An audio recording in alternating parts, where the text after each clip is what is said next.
आइए सीधे भविष्य में चलते हैं और बात करते हैं एक ऐसी चीज की जो पूरी दुनिया को बदलने वाली है, भारत का इनोवेशन सुपरनोवा। लेकिन इस सफर पर आगे बढ़ने से पहले एक छोटी सी पर बहुत जरूरी चेतावनी है। सीधी सी बात है, अगर भारत के टेक सीन पर नजर नहीं है तो समझिए कि दुनिया बहुत बहुत पीछे छूटने वाली है। वो पुराने दिन गए जब लोग सोचते थे कि भारत बस एक आउटसोर्सिंग हब है।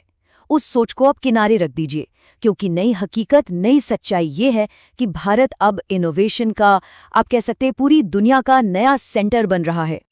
और यकीन मानिए ये बदलाव कोई धीरे धीरे नहीं आ रहा, ये बहुत तेजी से हो रहा है।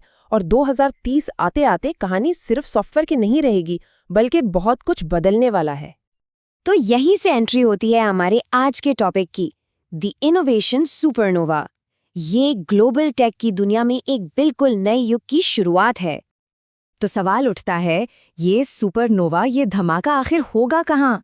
ये 3 खास सेक्टर्स में होने वाला है: आर्टिफिशियल इंटेलिजेंस, सस्टेनेबल एनर्जी और बायोटेक्नोलॉजी। जी हाँ, भारत तैयार है इन फील्ड्स में दुनिया को एक नई राह दिखाने के लिए। समझने वाली बात यह है कि हम इसे सुपरनोवा क्यों कह रहे हैं। ये सिर्फ थोड़ी बहुत ग्रोथ या तरक्की नहीं है, नहीं, ये इनोवेशन का एक जबरदस्त, एक बहुत ही शक्तिशाली धमाका है, बिल्कुल एक सुपरनोवा जैसा। और इस धमाके की असली ताकत, इसकी एनर्जी कहाँ से आएगी?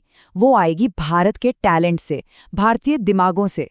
यही वो लोग हैं जो ग्लोबल एआई टैलेंट का एक बहुत बड़ा हिस्सा बनेंगे और बायोटेक रिसर्च में जबरदस्त छलांग लगाएंगे। तो जरा सोचिए, इसका मतलब क्या हो सकता है। एक पल के लिए कल्पना कीजिए, दुनिया का अगला गूगल, मेडिसिन की दुनिया में अगली सबसे बड़ी खोज, अगली टेक क्रांति, ये सब कुछ भारत से आ रहा है। तो अब तक की सारी बातें सुनकर एक चीज तो साफ है, सवाल अब ये नहीं है कि भारत बदलेगा या नहीं। बदलाव तो होकर रहेगा।